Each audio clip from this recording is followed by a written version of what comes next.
Jacy is here with us in Osnabrück today, and he works at the Sentience Institute, and he has also written a lot of articles, for example, for Vox and for Quartz, and also for the Effective Altruism Forum and for the Sentience Institute, obviously. And in November, his book will be published, which is called The End of Animal Farming, and he will talk about this book today, and we are looking forward to that. Yeah. Thank you.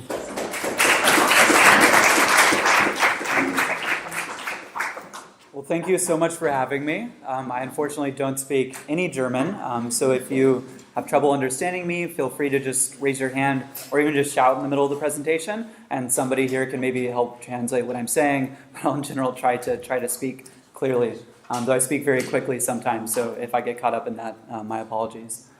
So the book is on the end of animal farming, and that's the subject of the talk today. But my perspective here is very much effective altruism, which I'll talk about a bit, but it's really the founding principle, you could say, that drives all of my research. So it's the reason that I'm tackling this animal farming issue, and it's the reason why I'm traveling around Europe right now, giving talks to both animal rights and environmental groups, but also to effective altruism student organizations in particular.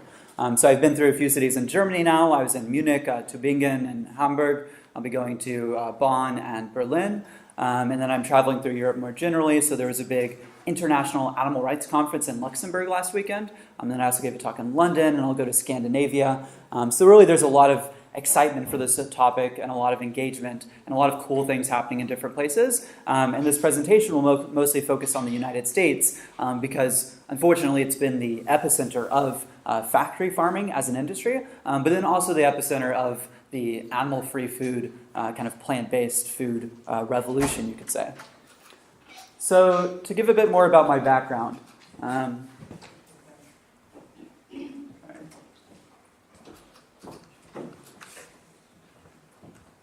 So I work for the Sentience Institute, which is a think tank that's researching the most effective ways to expand humanity's moral circle. This is kind of a key component of effective altruism. There are two components. One is the effectiveness, wanting to do good well, to do it with evidence and data. And the other is altruism, kind of expanding our scope of compassion, our scope of justice, to include all sentient beings. And in particular right now, a big frontier of that is the animals we use for food. There are over 100 billion animals in the food system right now, and as we'll talk about, most of them are on factory farms where they endure a ton of torment, and yet human concern is kind of just now reaching them today.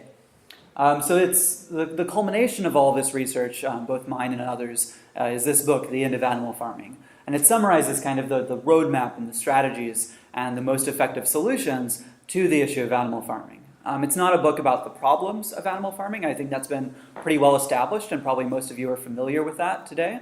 But it's instead looking ahead, and this presentation will hopefully be quite optimistic in that sense. So effective altruism is just asking how can we use our resources to do the most good possible. And for context, we have to talk a bit about how we got to the food system we are at today to understand how we can solve the problems it's caused. So factory farming emerged in the United States in the beginning of the 1900s. So at that stage, the United States was switching from a rural population to an urban population. Yet the food system lagged behind. We were trying to use sustenance agriculture, kind of small local farming, to feed these increasingly populated urban centers. And that was just unsustainable, and it led to high prices, to an unstable supply chain that actually led to a national meat boycott in 1910. Then when 1914 happened and the World War broke out, it became a national priority to grow more food more efficiently, especially the animal products that troops and others were demanding. So over the next few decades, we saw the emergence of what you could call factory farming. The first factory farm is usually thought of as Mrs. Wilmer Steele's broiler house in Delaware in the United States. In 1923, Steele had around 500 chickens per flock, but by 1926, she was raising over 10,000 per flock.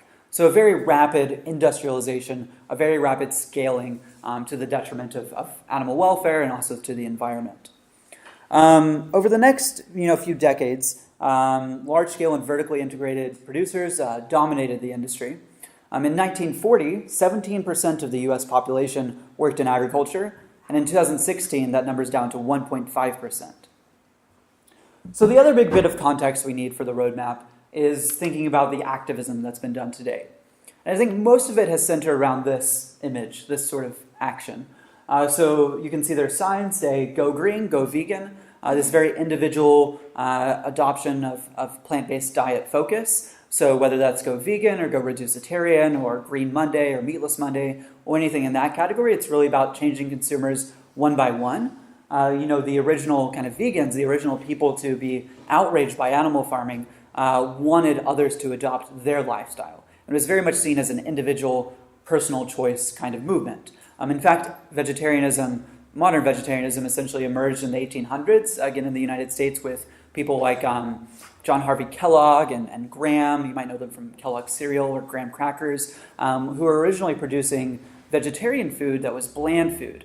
And it was an aesthetic kind of health cure for people who were indulging themselves too much in meat and dairy and eggs, needed to curb those appetites, including culinary and sexual and all sorts of kind of like mental health issues that were all kind of wrapped up in the indulgence of society, almost in a Victorian ideal. But that transferred into kind of this focus on individuals and on individual diet and asceticism. The other big component of this, of course, is the famous, naked ladies or scantily clad women that PETA and other organizations use to promote vegetarian diets.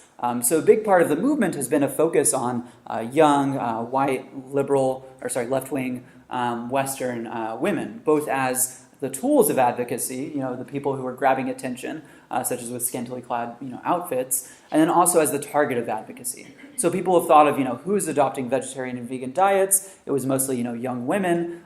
So why don't we focus on them more? But as we'll see, this kind of caused a lot of issues in stereotyping the movement and exacerbating issues of gender issues and also race and class and other things. And I'll talk about in the rest of this presentation how we can move beyond that to more effective approaches to advocacy.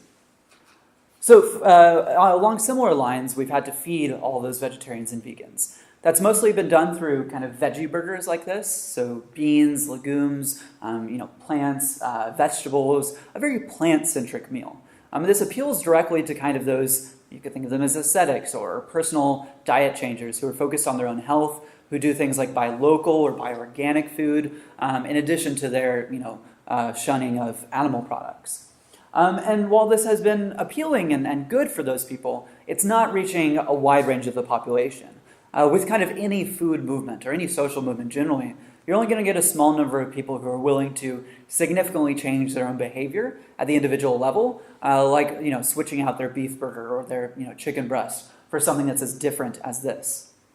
So when we're talking about where we're going as a movement, the first big component of this is burgers. It is technology. Today we have veggie burgers like these. So this is actually made from plants. You might have seen it in a news story. It's the Impossible Burger. It's made from ingredients like wheat and potato, as well as coconut oil, the main saturated fat of the plant kingdom that mimics the saturated fat that you have in animal products. But also it has a magical ingredient called heme. So you might recognize heme from hemoglobin, which is a constituent of blood that transports iron throughout the body. It's what lends meat its metallic, kind of bloody flavor. In fact, it's so bloody that if you add it to chicken meat, which has a lot less vasculature, it tastes very similar to red meat, to beef, or to the meat of ruminants. So this is really a big step forward because it's not appealing to vegans. It's not appealing to animal rights activists. In fact, if you're involved in that field, you might know that, because that was a new ingredient, this heme that they were using, in the United States, they had to test it on animals. And this put off a lot of vegans. And they'll say, the Impossible Burger isn't vegan. But from the perspective of this company and from the perspective of fixing the food system, that doesn't matter. What we need to do is to switch the masses who just aren't willing to switch to those plant-centric burgers. So this is kind of the key, I think, component of the future change we're going to see. You might also know this guy or this burger. This is called the Beyond Burger. So it's a kind of competitor or a collaborator of the Impossible Burger, very similar. But it caters to a different part of the market. So the Beyond Burger doesn't involve any magical ingredient. There's no heme. It's just the right concoction of plant ingredients to mimic the taste, the texture, the mouthfeel of animal flesh. Ethan Brown founded this company in 2009. He'd been working in fuel cells for about a decade. He's a big environmentalist. But his father was also a philosopher and was talking to him a lot about animal rights issues, getting him to think about the ethics of eating animals. In fact, he started investing in some vegetarian restaurants, Ethan did. And when he did that, he got to know their production methods and the technology that they were using, and realized that there was huge room for advancement and commercialization in just using plants themselves without any fancy genetic modification or anything like that, to provide a really meaty substance to the public, to provide something that can be the protein at the center of the plate. So he released chicken strips initially as his first product. They were seen as kind of the future of food. It was a very exciting time in the movement around 2010 or 2013. This was actually the time period when kind of vegetarian and vegan rates in the United States were stalling out. We don't have very good survey data, but based on the best guess, the movement was struggling to kind of get new recruits on board. But it created a big splash and kind of ignited the next generation of plant-based meat products, including this Beyond Burger and the Impossible Burger that we saw. So to briefly go into the technology that's used to produce these burgers, a big part of it is extrusion, which uses a big machine like this. It's called an extruder, and it takes plant protein and water and other ingredients to the top and kind of pulls them and stretches them through this long tube to get something that's analogous to muscle fibers. So if you think of, what's the distinguishing feature of meat that makes it so distinct from a culinary perspective from plant products, it has to do with the fact that you have a long, piece of tissue that can kind of get stuck in your teeth. It's almost sinewy or something similar. And this can maybe not get all the way to that, but can get pretty close. And the technology is advancing every year. So right now there's a new technique called a couette cell, which is like this, but instead of stretching the product in a long tube, it's doing it in a dual cylinder. So it kind of pulls it along in a rotational method that might be more energy efficient and might be more effective at producing a meaty texture. So those chicken strips, once they come out of the extruder, would look something like this. You can chop them into pieces and grill them the same way you would grill chicken flesh, and to many people, this is actually indistinguishable from the animal-based alternative. In fact, when Ethan was first launching these onto the market, his test for that was to feed these to his electrician, kind of the only non-plant-based person he could find in his office, to see if an average Joe could tell the difference between this and chicken-based meat, and he couldn't. So that's when he decided it was ready to go to market. And of course, they've been improving ever since then. Another key player in the plant-based meat field is David Young. David works in Hong Kong, but he actually went to school in New York City. And a big part of his role hasn't been necessarily building these plant-based products, but instead providing them to consumers. So much of consumer decision-making, if you kind of do surveys or see what actually matters to consumers, is just convenience, it's price, it's availability, it's the cultural context. So he's doing things like bringing that Beyond Burger to the Hong Kong market, or bringing East Asian products to a more Western audience, and helping connect these products to the consumers who want to eat them. He does a lot of this through his organization Green Monday, which is kind of like Meatless Monday that we have in the West, but it's from the green or maybe more environmental perspective. The word green has a lot more positive associations in the East. In fact, I was hearing recently that they were discussing the best kind of names in Mandarin and Chinese for plant-based meat, and green meat was really appealing to consumers. Even though in English, that sounds pretty off-putting. It sounds like moldy meat or maybe like green eggs and ham or something. But he knows that audience. He knows the East Asian audience. He also has a storefront called Green Common, where he's selling a lot of the latest plant-based products. I got the opportunity to visit this when I was in Hong Kong giving a talk recently. And in fact, I got to try this product, which is called Omnipork. So this is a pork substitute made from shiitake mushrooms, rice, pea protein, and soy. So kind of the ingredients that are, again, appealing directly to that market. And this product is so useful because when you talk to somebody in the East about why they don't adopt vegetarian or vegan diets, you get a lot of the cultural context of, I eat weekly dim sum with my family, and I couldn't do that from a vegetarian or a vegan perspective, and I don't want to disappoint my family, so it's not like most people aren't open to something like 6 days a week vegan. It's all or nothing, so they get kind of held back by the lack of a good plant-based pork product. But this product can be served in weekly dim sum. It can be in sweet and sour pork or braised pork or these pork balls. And that's appealing to kind of the missing link in the adoption of plant-based foods. The same way in the West, or in the United States at least, having that burger, having that all-American, meat patty is really crucial for bridging the gap for people. So to give some quotes, Tom Hayes said, "Plant protein is growing faster than animal protein. For us, we want to be where the consumer is." Tom Hayes is a CEO of Tyson Foods, which is the world's second largest meat processor. So when I hear a lot of the excitement, and I've heard it for years in the plant-based community, it has to do a lot with the predictions of vegans themselves. And I think, unfortunately, that's really challenging, because the model of success for the movement historically has been rebuilding kind of a $1 trillion industry, maybe even overhauling capitalism, or, building these new vegan companies or a vegan food system. And that seems really, really difficult. I study kind of social movements for a living, and very few have succeeded in kind of reinventing an entire industry like that. Instead, what seems much more likely to succeed is taking the people in the meat industry, like Tyson Foods, which is a meat processor. So they're not, for the most part, growing or the animals themselves. They're not tied to the use of animals for food. Instead, they're a protein company. They're wanting to deliver to their consumers the Tyson brand. They're using their distribution channels, their sales departments, and all of this infrastructure to bring protein to the population. And from their perspective, if they can get plant protein, if they can get it cheaper, if it's more environmentally friendly, if consumers are demanding it, sure, whatever, they'll sell it. And they will be the lever that allows the animal-free food movement to really change the world. Additionally, Bill Gates called this the future of food.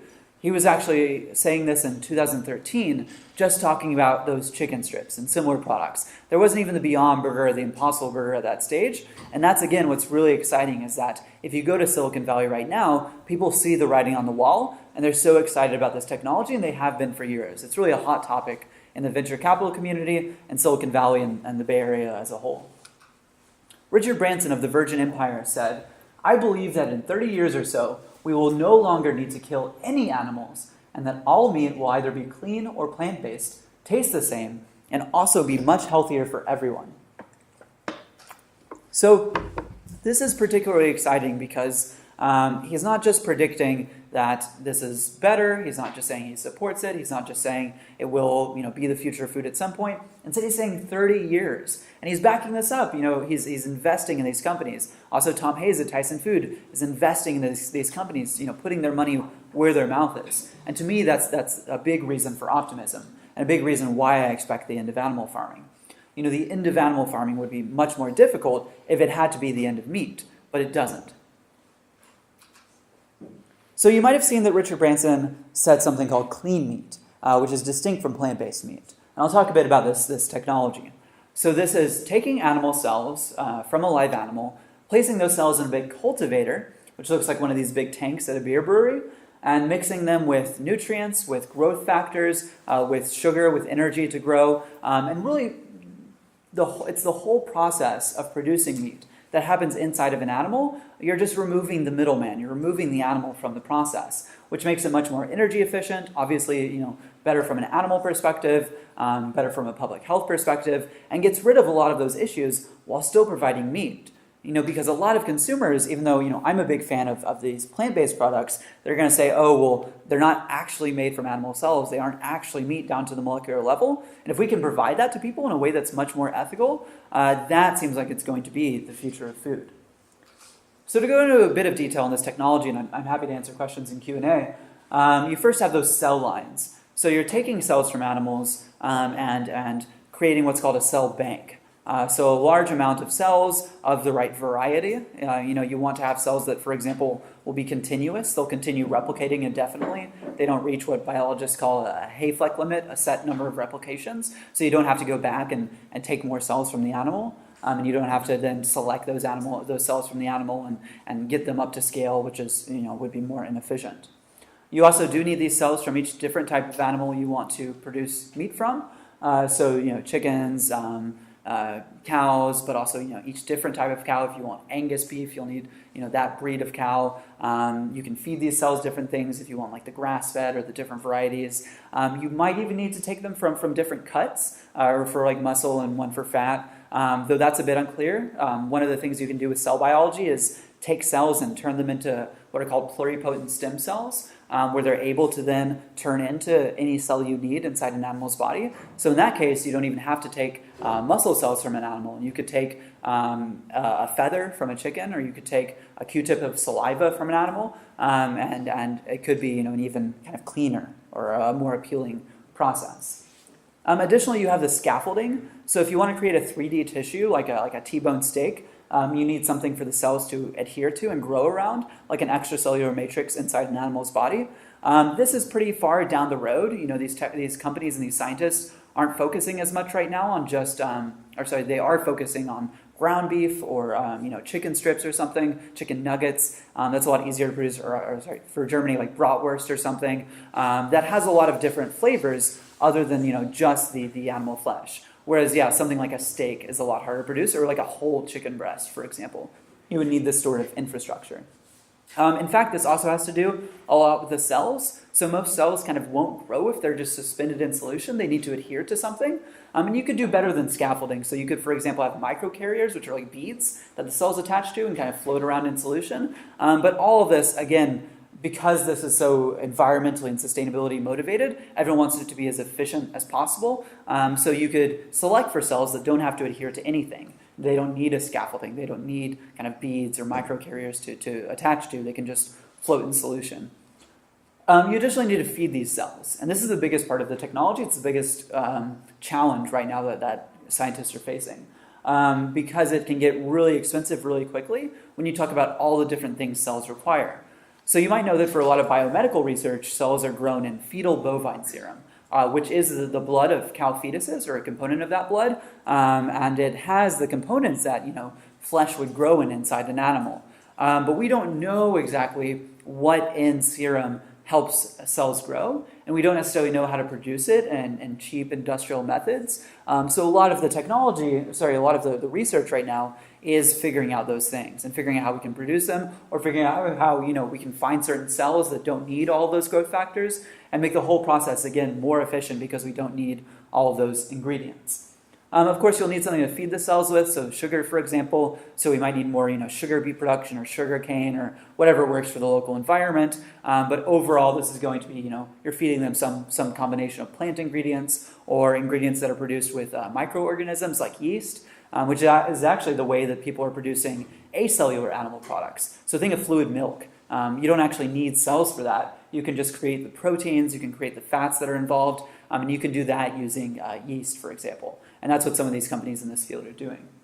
Finally, if you're a mechanical engineer or thinking about those things, the cultivators do matter a lot.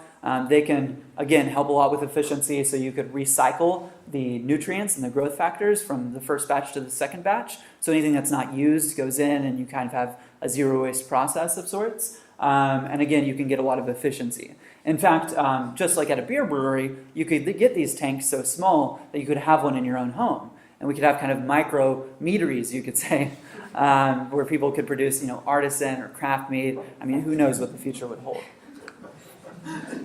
So to sum up all of this on technology, Google has been an epitome of many of the things we've talked about.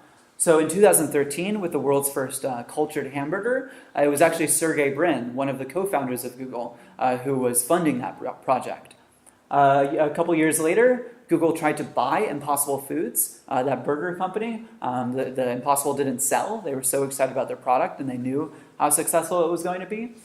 Additionally, I've been to Google's cafeterias in their office in Mountain View, California, and internally they're adopting a lot of the plant-based and the animal-free foods in this space. So, for example, there's a new algae-based shrimp that's actually made with the same algae that shrimp eat. So it imparts a lot of what we recognize as a shrimp flavor and shrimp color into that plant-based product.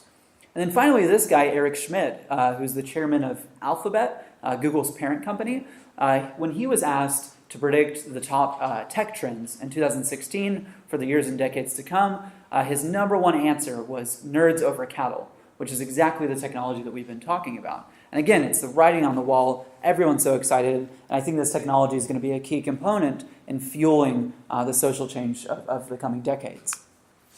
So for the rest of the talk, I'm going to walk through a little roadmap of kind of what happens on our way to the end of animal farming. So first, we're in the foundation stage. This is where we're building all of this technology. It's how we've created the infrastructure of social change, like NGOs or activists or the vegan population who's going to be the first ones to adopt these new products. We're going to have the revolution stage, which is where the biggest changes are happening. So the most exciting part, kind of the high point of the movement. And then, of course, because the world is so large and animal agriculture is so embedded into so many economies, I think you're going to see change happen maybe more slowly in kind of the second half as it kind of trickles down to every different part of the world, not just the ones who are producing this technology, not just the ones who are most environmentally or animal welfare motivated.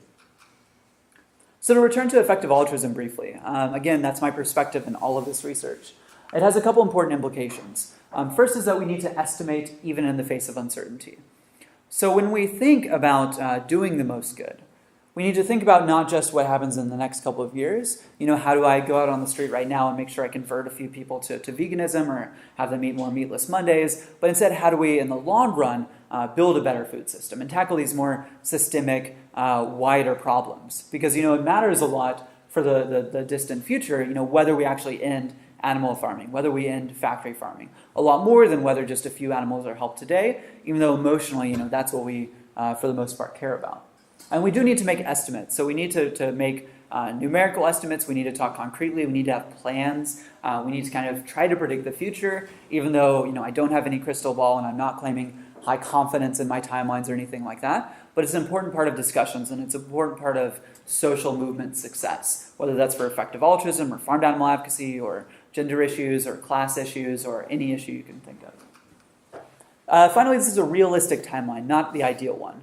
So a lot of vegans, want the world to go vegan yesterday. And that would be great, and I'm all for it, and I think it could happen if we see advocates adopt really effective strategies. But I do want to be realistic, and I want to take into consideration, for example, that it's taken centuries for human rights movements to succeed, or for other industries to fall. And indeed, we still have a lot of progress to go when it comes to human issues. So I don't want to get too optimistic because that can lead to challenges in a social movement. You can lose momentum. People get burnt out. That we've already seen a lot of that in the farmed animal movement, and I don't want to exacerbate those issues. But we can get a lot of optimism. That's why I started the talk with technology, is because when you see technological change, it can fuel moral circle expansion, it can fuel social change, and make it happen extremely quickly, surprisingly quickly. So for example, when cars were invented and commercialized to help replace the use of horses, it took around 30 years for there to be more cars than horses in the United States, just a few decades. In the latter half of the 1900s, with personal computers, it took around 20 years for the majority of US households to adopt them. Even more recently, with smartphones, it took around 5 years for the majority of US residents to own smartphones instead of normal cell phones. So you can get really fast change when you have it fueled by efficiency, when you have it fueled by technology, rather than just fueled by ethics. I do think people are very motivated by ethics, and indeed, when we talk about what's created a lot of this technology, it's been ethically minded people who, for example, got vegetarian leaflets and decided to go vegetarian, and by the time they graduated college, they decided to found the next big company in the field. So I don't want to dismiss that, but technology really is the fuel behind the change. So first, with the foundation stage, a big component here is welfare reforms. These are curbing the worst abuses of animals raised for food. So a very popular approach so far has been the adoption of cage-free egg policies. So this is getting hens out of the very tiny, either battery cages or in many countries, or in Germany, colony cages, where you have a large number of hens crowded into a very small enclosure. They're not able to exhibit their natural behaviors. Sometimes they certainly can't fly around, but can't even, spread their wings. They have a lot of tension between the animals, confined in a small space, and they'll peck each other. A ton of welfare issues that probably a lot of you are familiar with. And if we reduce this suffering, it is a moral achievement in itself. People estimate that this could be reducing again, if you had to quantify it, the suffering by something like 1% up to like 10% of the total suffering that these animals are enduring, which is an achievement in itself. But my perspective here is more long-term. And I think that these welfare reforms are building momentum for the movement. So when I look at, for example, the creation of big NGOs that are supporting a better food system, many of them got their start by running campaigns for these welfare reforms. That's how they were able to get donors on board. It's how they were able to get connections to journalists. It's how they were able to get full-time staff, young people really excited about joining their programs. It's a big part of why you're getting so much support and attention from investors in these new technologies, is because they've seen all these issues and they've seen the attention drawn by anti-factory farming and welfare reform campaigns. There's, of course, technological development, which we talked about. A big component of this is regulation. So when we talk about a wide variety of industries, the regulation that happens before the social change happens can be very, very important. So, for example, you probably know that in the United States, we have a lot of gun ownership, and the gun lobby is extremely strong. So, in fact, it's over 70% of people who support some very basic gun reforms, but it's just not feasible to implement them given the current state of the U.S. government. And a lot of that is because when the gun lobby saw what was happening to the smoking lobby, so when there was the big anti-cigarettes movement of the 1900s and early 2000s, they passed preemptive legislation that kind of stopped gun control advocates in their tracks, before they could even really get going. I'd hate to see something like that happen for a new technology like clean meat. So in the US, you're already seeing a lot of debates about, for example, what can this be called? You're seeing some legislators in certain states that are more reliant on animal agriculture try to pass laws saying that meat has to come from an animal, even though most people intuitively think of this cultured meat as meat, because down to the molecular level, it is everything that animal-based meat is. So this could be really challenging, and a lot of the battles, I think, in the industry that are being fought now are about regulation, about what you can call it, about what sort of testing it has to go through. Of course, we shouldn't be tempted to just have minimal regulation. That can backfire as well. So, for example, when genetically modified foods were first getting going, there was a lot of push from the industry to just sail through regulation as quickly as possible and not worry about getting the certain certification or the certain testing that would ensure consumer safety. And this led to a ton of pushback, not necessarily because those products were unsafe, but just because people were very concerned about them and hadn't seen really much at all regulatory process before they were introduced to consumers. So I think we do need some regulation, but we need to keep it streamlined, and we need to avoid the animal agriculture industry from having the ability to really quash this industry before it gets going. We'll see seeds of the public conversation at this stage, so kind of how these animal-free foods are going to be discussed in the later stages of the timeline.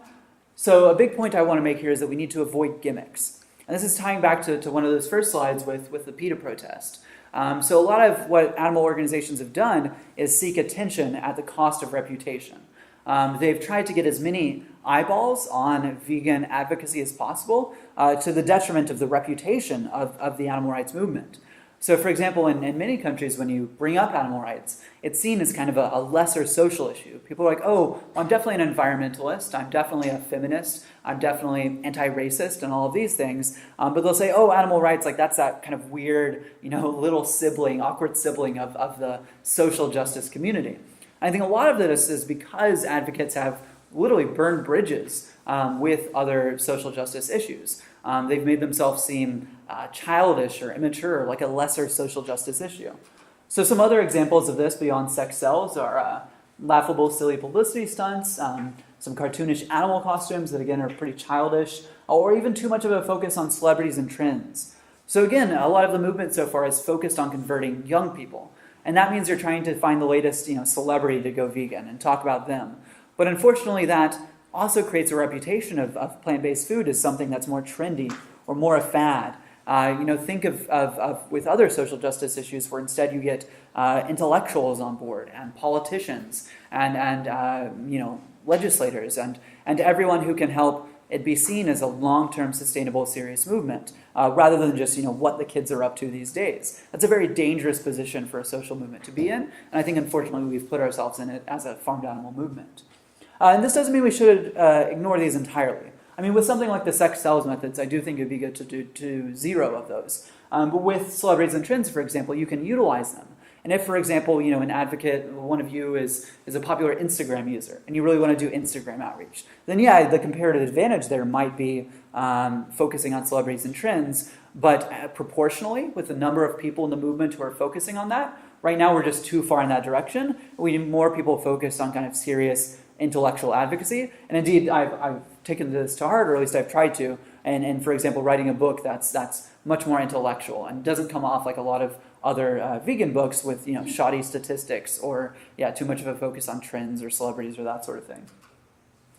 So finally, in this stage, we'll have a lot of trigger events. These are important in all social movements. So trigger events capture the public imagination, they facilitate public discourse, and they're seen as stepping stones in kind of the public rhetoric around a social issue. So in our movement, in farm animal advocacy, we've seen Eating Animals, the book, or The Omnivore's Dilemma, another popular English book, or undercover investigations of factory farms, all become well known in society. And you can bring them up with people. They've had newspaper coverage, and in general, they've facilitated a shift in the rhetoric. So when I talk to advocates who are out, every day passing out leaflets and talking to people one-on-one about plant-based food, they'll say that, these days you're spending a lot less time arguing why factory farming is bad or just arguing that it exists, and instead talking about the practicalities. How do I do it? Because everyone's so aware of these things. So like in the United States, you can definitely go up to a young person and say like, oh, you've seen those undercover investigations on the internet, right? Of those animals suffering on farms, and basically everyone has seen them. And that's a huge tool for a movement as you're wanting to grow and mature the public discourse. This is true in a lot of other movements that you'll recognize. So for example, in environmentalism, when you had the Exxon Valdez oil spill, that was a big turning point in environmentalism, or even specific activist actions like An Inconvenient Truth. These aren't always, sometimes these are for better or for worse. So for example, An Inconvenient Truth in the United States really branded anti-climate change as a left-wing issue because it was Al Gore and it was the Democrats doing it, which a lot of people think has locked in climate change advocacy as a very partisan issue in the U.S. And maybe trigger events can kind of backfire in this sense, because a lot of people think that the United States could have become like other countries when it came to climate change if we didn't lock the movement in as a partisan issue. So anyway, that's a bit of a tangent. Stage 2, the high point of the movement. So I just sang the praises of welfare reforms, but I do think they're going to fail. Namely, I think that as people try to have more and more humane, more and more environmentally sustainable animal farms, they'll see that it's actually an encourageable industry. And this, again, is very common throughout movements where you try to reform an industry. You try to... Sorry, music? Oh. This one's fun. Oh, okay. So through a lot of different movements, I'll dance a little maybe. You see people try to reform an institution before they try to abolish it. So, for example, with anti-slavery in the UK, which was kind of the progenitor of all modern rights movements, they first tried to create, kind of a humane slavery. And they tried to do things like give slaves the day off on Sunday, because the critics of the abolitionist movement were saying, oh, you don't oppose slavery itself. What's bad about it is just the fact that these slaves are being treated so poorly.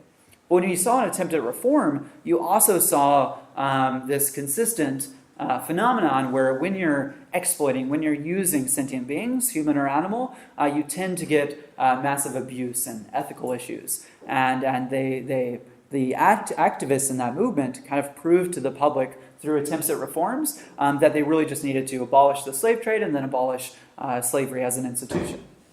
So we'll see in our movement attempted bans on factory farming, trying to create that humane system. There's actually an initiative right now going on in Switzerland to do that, kind of the first country to attempt it. But if this passes, if people try to implement it, you'll see that it raises the price several times over, and then you still get massive abuse. Because if you think about what is really necessary for kind of humane animal farming, you need an army of veterinarians, you need closed-circuit TV to make sure people aren't punching and kicking and abusing the animals like they do so often. You need so much space per animal, so much land and water and energy in a way that makes it potentially even more unsustainable than factory farming. And overall, I think this is just going to be an evolution, kind of like a trigger event, kind of a change in the discourse people are having on animal farming issues. You'll similarly see urgency around climate change. So as the climate is warming, as there are fewer fish in the oceans, or as we get more natural disasters, we'll have a lot more self-interest in just fixing the food system. And I think it's a big reason for optimism in a weird way. It's caused by urgency, it's caused by negative factors, but it really sparks humans to take more action. Because right now we're just not sufficiently motivated by this kind of looming looming outcome of climate change, or by the animal suffering itself.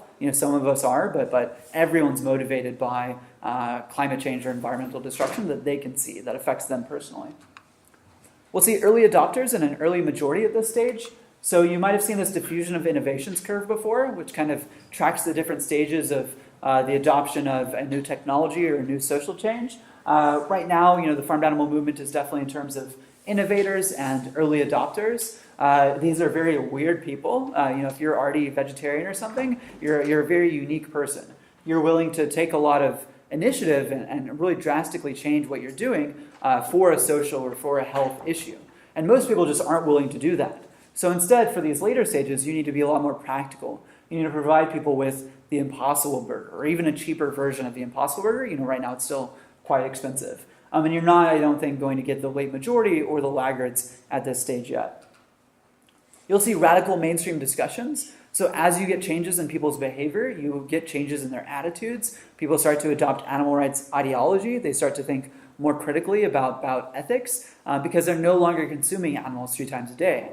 If you think about the kind of incentive people have, if they're eating animals, and especially eating factory farmed animals, that makes them want to think of animals as lesser beings. There was actually a study, if you look up Don't Mind Meat, an interesting experiment where they told people they were going to consume a meat-based snack like beef jerky or something, and that led them to assign fewer mental faculties to animals. Just the idea that they were going to consume meat products.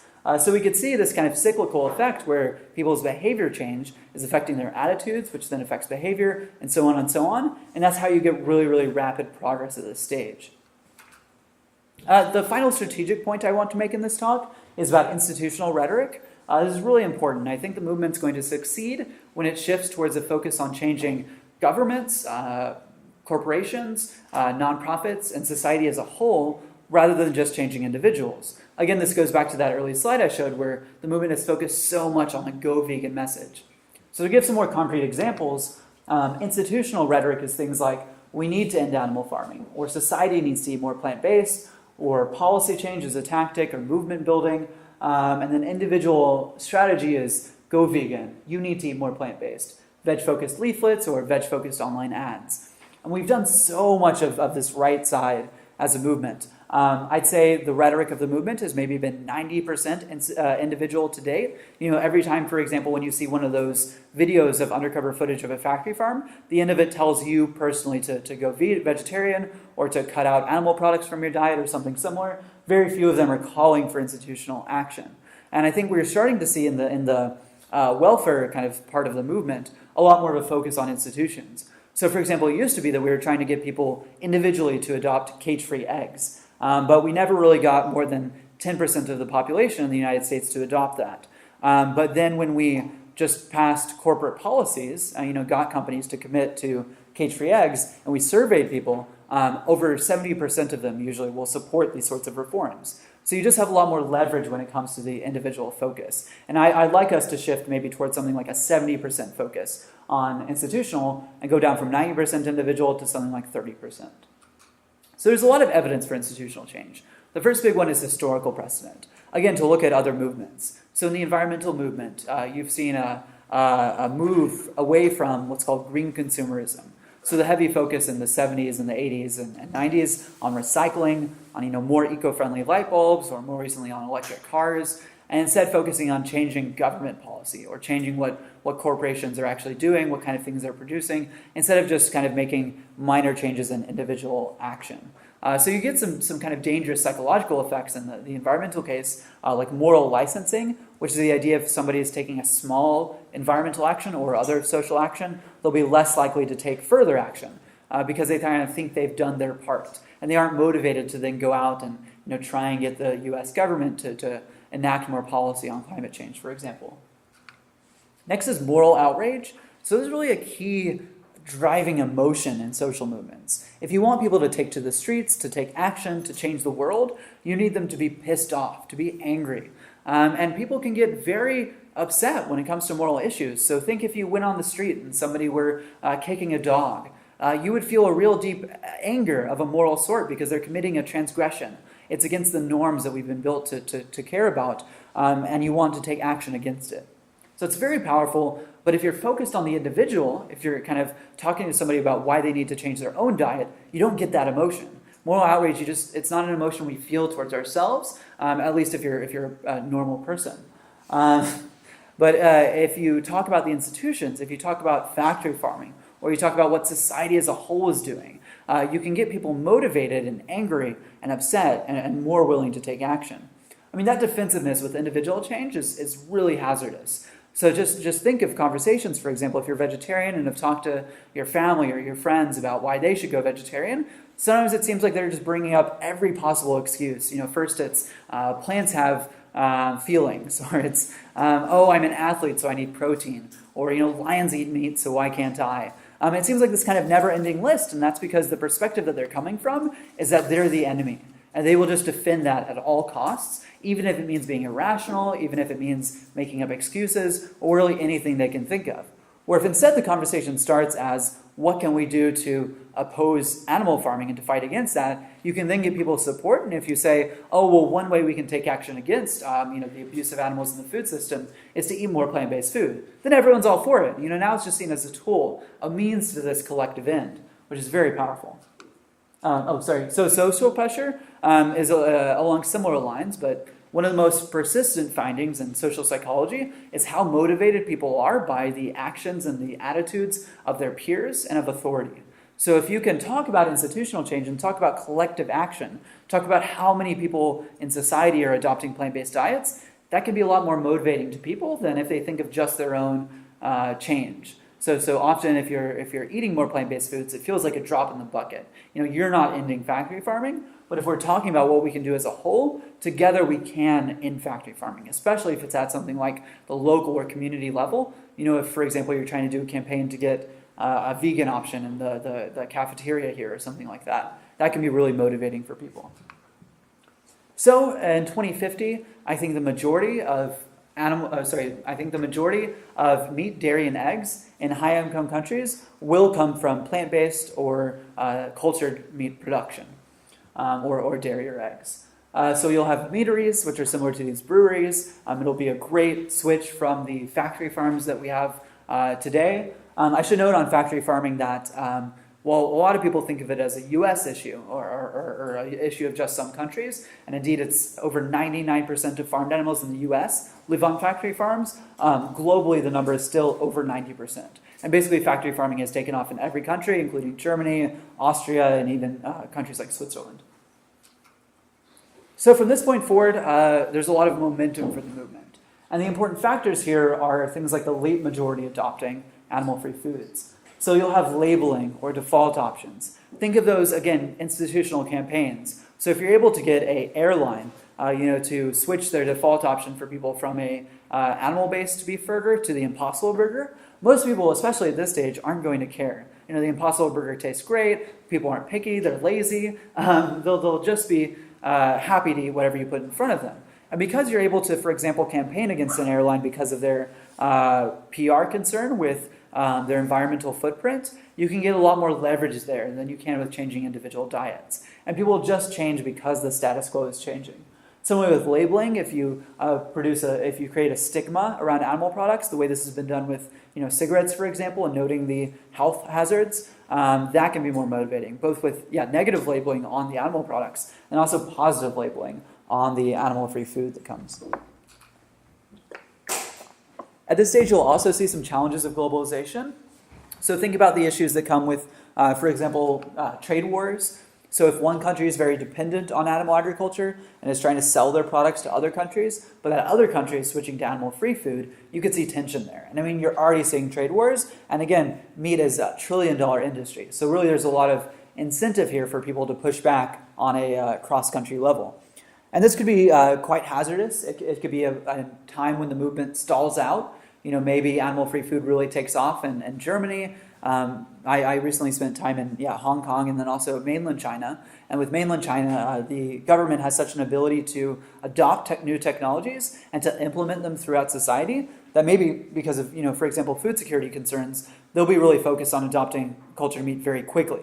and it will take off in China, but then the U.S., which is exporting a lot of beef, for example, will push back against that. You might see some tension there between East and West, which can be exacerbated if we haven't planted the right seeds of the public conversation. So, for example, right now with the animal rights movement, there's big antagonization of China and of Asian cultures generally with dog meat or with bear bile, and really a demonization. And when I talk to people in China about their perceptions of animal rights, many of them saw it as intrusive and aggressive Westerners, pushing back on their culture, even though it seems like in the West we're abusing plenty of animals to a much larger extent than the dog meat industry. And if we don't, get our act together as a movement, this could create a lot of tension at this stage. And maybe we won't see the adoption in China because they haven't been able to get on board with the global movement towards animal rights. We'll see a reduction in cognitive dissonance at this stage as well. Again, the cyclical effect that's really powering rapid change. As people, especially at this stage, even those people who were just late, they were laggards, they were driven by momentum, are now no longer eating animals. They'll be then free to see animal farming as a moral catastrophe. The way kind of after you abolish any industry for moral reasons, the future humans, their descendants, then look back and see, oh, how horrible it was that people used to do that. At this stage, you're going to get a lot of that ethos. So if you might have seen, for example, the documentary Carnage, the mockumentary. So this was a British film which looked from the perspective of 2076, I think, back on the United Kingdom's meat-eating past. And you had a lot of collective guilt as a society. You had people who went to kind of Alcoholics Anonymous or kind of support groups for how bad they felt about eating animals. I mean, that might not necessarily happen, the Alcoholics Anonymous, but I think there will be a collective guilt as a society that then fuels the further momentum. So even if at this stage, for example, we've abolished a lot of the factory farming, and what animal farming still exists is less bad than that, we'll have so much momentum at this stage and so much of an ethical re-understanding of the human-animal relationship that will push further and further, and I think get all the way to the end of animal farming. So with the follow-through stage, the end of the movement, I think you'll see full globalization. So this includes to regions like sub-Saharan Africa, where currently many people don't have the option to choose what they get to eat. This usually goes in the opposite direction, where people don't have the opportunity or the income to eat animal-based foods. But it also means that if somebody needs to eat meat to survive, they don't have the option to especially switch to one of these new technologies like cultured meat. But around 2075, I think you'll see such rising incomes, and you'll see such a global infrastructure of animal-free food that you'll be able to see changes even in places like sub-Saharan Africa.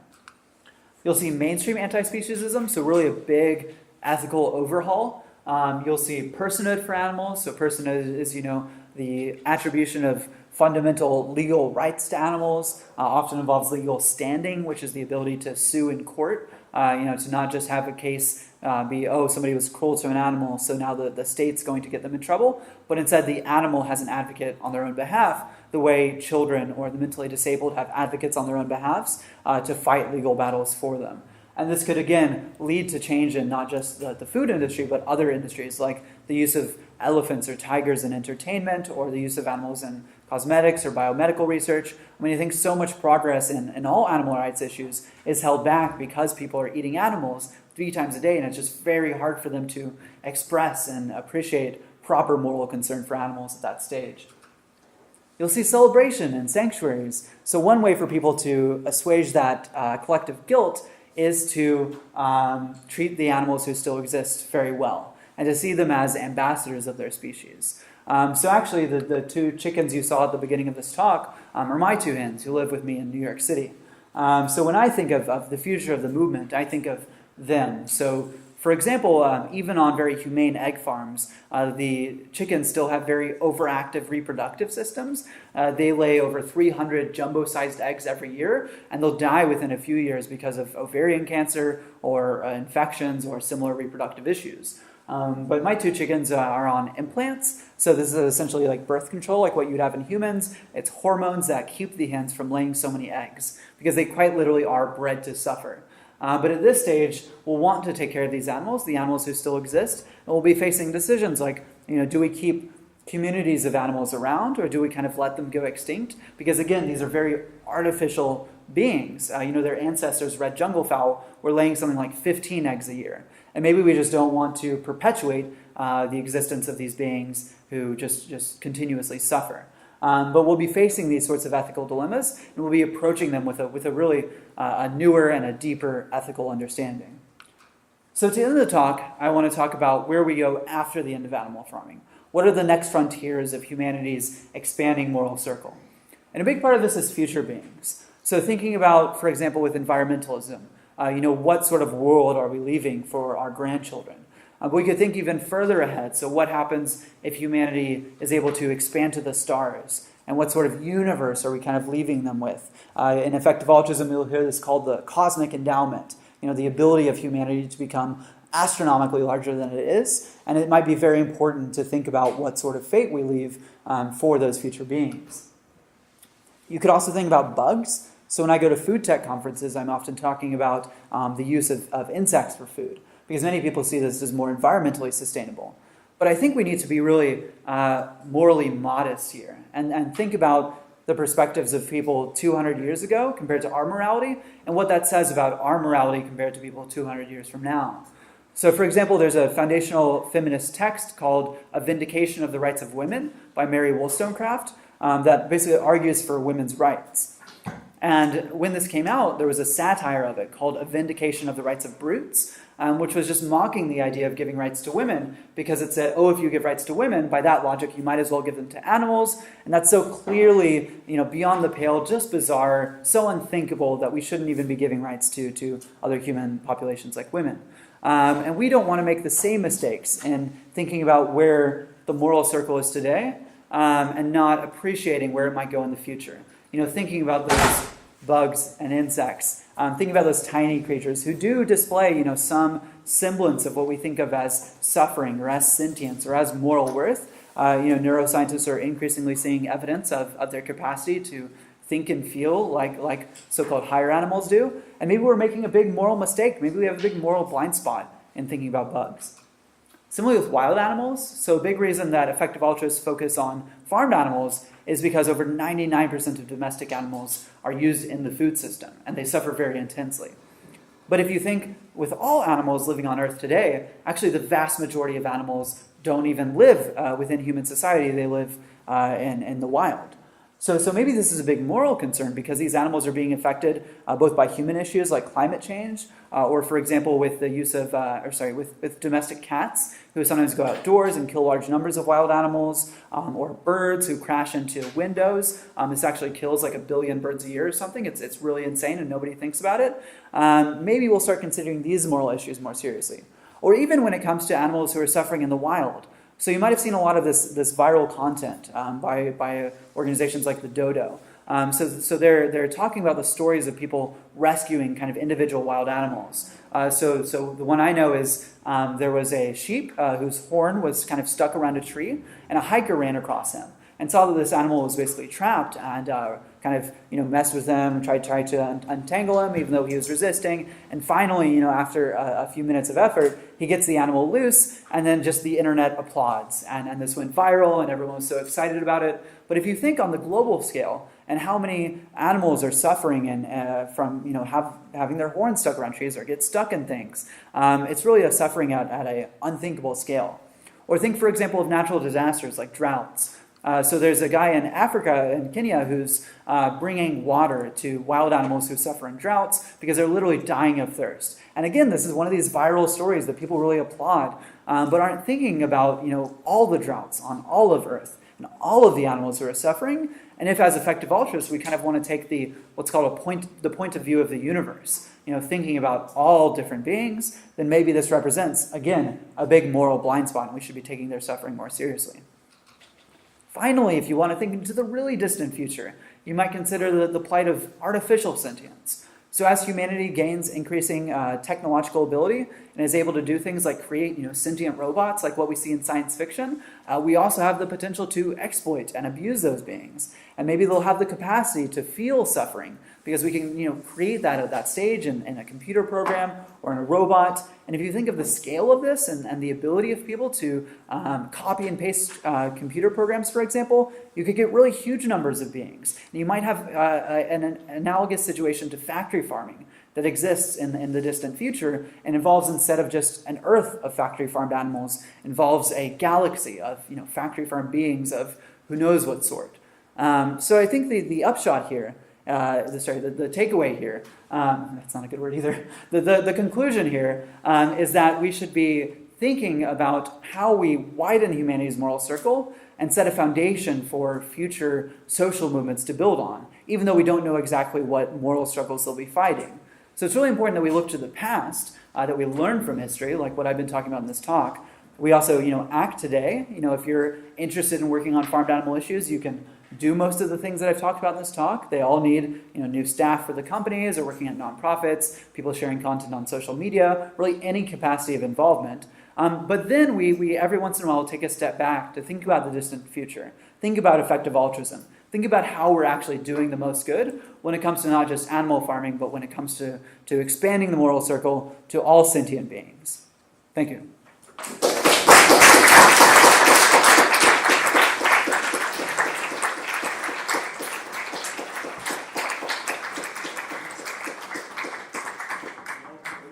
Yeah, sure. Yeah, I think we still have some time for questions, I think. Jacy, do you want to take them? Yeah. Okay. Yes, Like point to people? Yeah. Who was first question always gets bonus points. Yeah. Okay, sure. Just to that slide. I'm pretty sure plant-based meat is still way better ecologically and efficiently than like insect meat. Mm-hmm. But how does insect meat compare to actual like chicken and pigs, which are also quite optimized in terms of calorie conversion? Yeah, it's better. So basically, with different animals, you have different what's called a caloric conversion rate. So with cows, this is the worst, and it's something like 40-1 in terms of you have to put in 40 calories of plant-based food to get 1 calorie of animal-based food. You have similar conversions with protein and other nutrients. With chickens, you can get. It depends a lot on what numbers you're using exactly, but I would argue it's something like 10-1. Some people argue 2-1, but that has to do with kind of what weight you're using of the animal and like whether you're using edible stuff. So a well-fed world, which is an organization that works on farmed animal issues, but also global poverty issues and the intersection of those, they say 10-1. And then with insects, I think you can get down to around 2-1. So it's a significant reduction, especially if you're talking about cow or ruminant agriculture. So it's kind of a weird situation where maybe that would be a big improvement in that sense, but because I'm so focused on the animal issue, and because I'm so focused on kind of the long-term outcome, I lean towards animal-free foods. I think fortunately, with insect farming, you're not seeing much advancement in like trying to create, real beef or something that tastes like that. They're still trying to get people to eat cricket bars that taste like crickets. And I think they're going to struggle with that for a long time. Maybe in some cultures that have a history of eating insects, it'll be easier. But I think in general, I'm optimistic that we'll switch to animal-free foods instead of insects. Mm-hmm. Yeah? Do you consider the plans for the plant-based food to be grown ecologically sustainable in the presentation? Yeah. So I'm specifically focused on the use of animals for food, not necessarily all the other issues in the food system. Of course, it'd be good for the plant farming that we do to be sustainable and to be ethical and all of that. I think I'm uncertain as to how that will turn out, though in general, I do see these self-interest arguments as kind of taking the day. As climate change gets worse, people would be motivated to switch to more sustainable methods of producing these plants.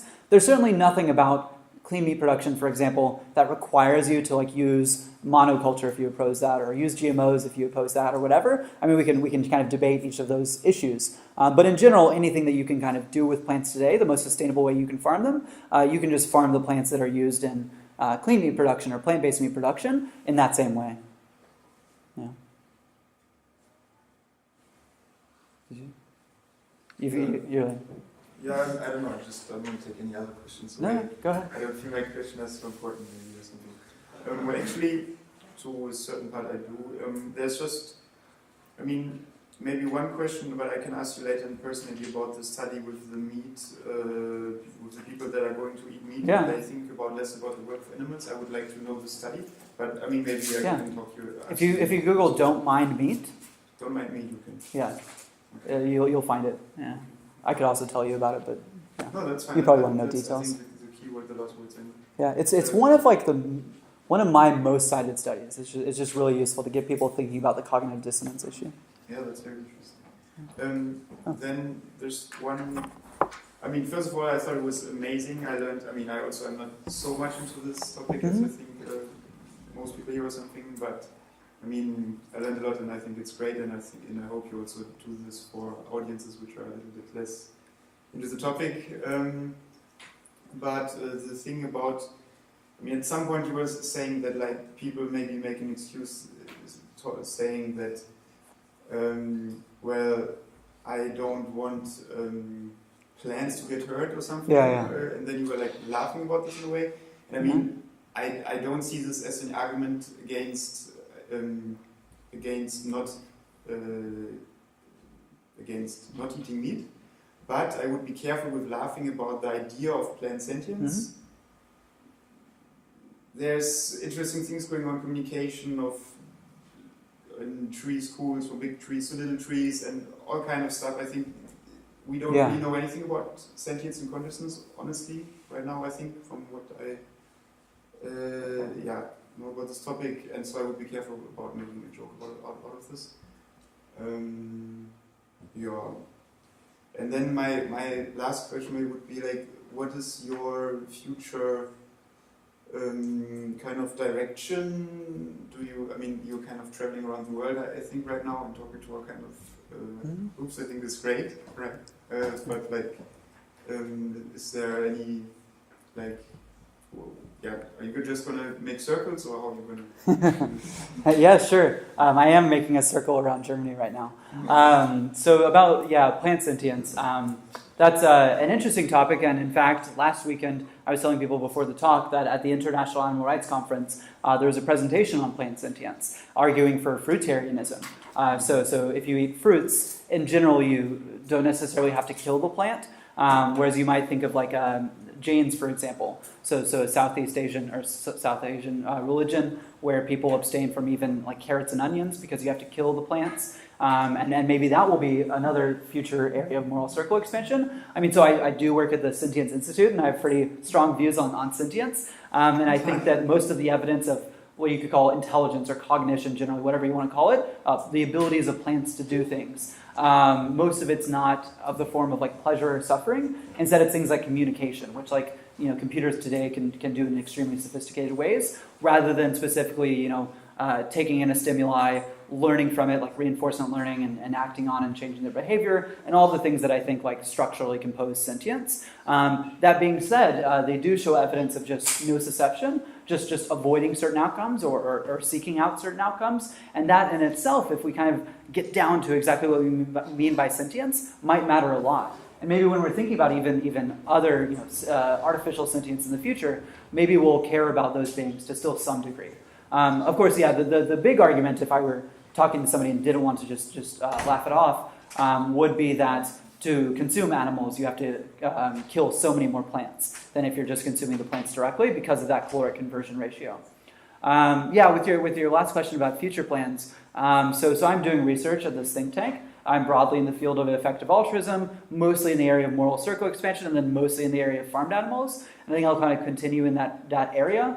So, for example, right now I'm working on a big study of a bunch of messages that you can use. So, like a bunch of different things you could like say in a talk or in a leaflet about why people should care about animal farming or eat more plant-based foods, and comparing these. So, seeing like how much do they reduce speciesism, which is kind of the bias we have against other species. How much do they increase people's intent to eat animal-free foods? And kind of running a psychology experiment that's kind of testing that immediate result. But I think I'll continue doing research in that category. I think I could expand to other areas of effective altruism or moral circle expansion. So, for example, there's nobody really doing a lot of social science research on artificial sentience right now, and kind of what happens in the future, and how will we engage with artificial sentience, and will we engage in ethical ways.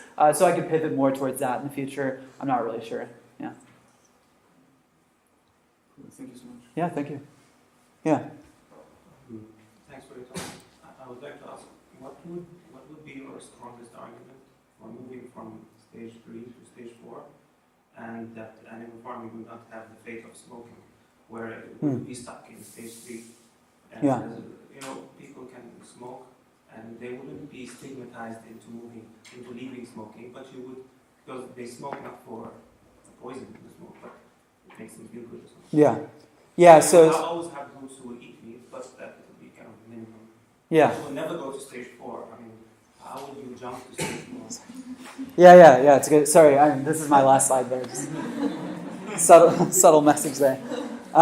So smoking is weird because it's much more a health movement than an ethical movement, though over the decades and in different regions it's pivoted between the two. When you have a health movement, so for example, the current people who are focused on plant-based eating, that has a lot less impetus for society as a whole to adopt it. So for example, when I talk to the people who are fighting for an animal-free food system, like with technology or with nonprofits, most of them are focused on the ethical arguments. Mostly animal welfare, but also environmental sustainability. They're not as motivated by health. So I think you can kind of do that stalling out as a movement, whether that's stalling out at 20% or 80%, more when it's kind of an individual argument. Of course, with smoking, it could have been more of an ethical argument of, for example, when children see people smoking, they're more likely to smoke and that's bad for them. Or, of course, there's been a lot of discussion of secondhand smoke and kind of the public hazard that is. But I think the movement overall focused on the individual. And I think if, for example, the plant-based food movement were to focus a lot on the nutrition arguments, which I'm often quite skeptical of, I think that you might have more of a chance of that. But I think you'll just have so much of this moral momentum and so much of a push to not just individually abstain from it, but to get society as a whole to stop using animals for food, that makes me optimistic about further change at that stage. Yeah. Thanks. More questions? Yeah? Thanks for the talk. I was wondering if you have some concrete advice how we can avoid that like the animal industry puts stepping stones in front of clean meat and plant-based meat. Like is this something to avoid, because I hear that the animal industries are like already plotting against.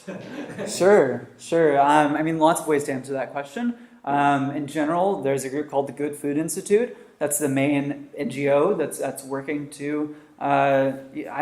I never want to say battle because, for example, with Tyson Foods, there are lots of people in the meat industry who are supportive of this change, but in general is just trying to improve the regulatory structure. Some of the concrete battles that are being fought are things like which agencies get to regulate these new products. So in the U.S., we have two food agencies, two kind of food safety agencies, you could say.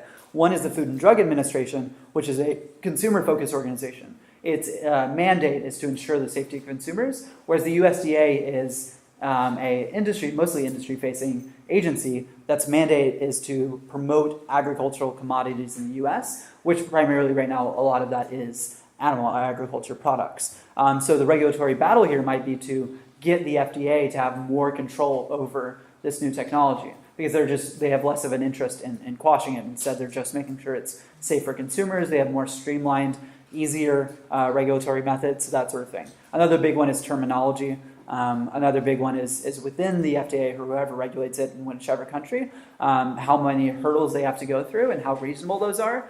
So with a lot of technologies like artificial intelligence, for example, you saw it hit kind of AI winters, where because the progress was slower than investors and other people expected, they lost momentum. And they saw that for a matter of years or even decades. And we would hate to see that for this cultured meat. And we could see it if we get so tied up in regulation, or technological progress for that matter, that everyone loses excitement and it slows down. Indeed, at Sentience, another research project we have going on right now is on biofuels as a technological case study. And what went wrong with them, because there was a lot of hype in the 2000s about everyone switching to ethanol and that being the solution to fossil fuels. But a lot of that was overhyped and just not enough progress. So I think that's a danger mode and something that's really important to avoid by streamlining the process, but also by having reasonable expectations. Yeah.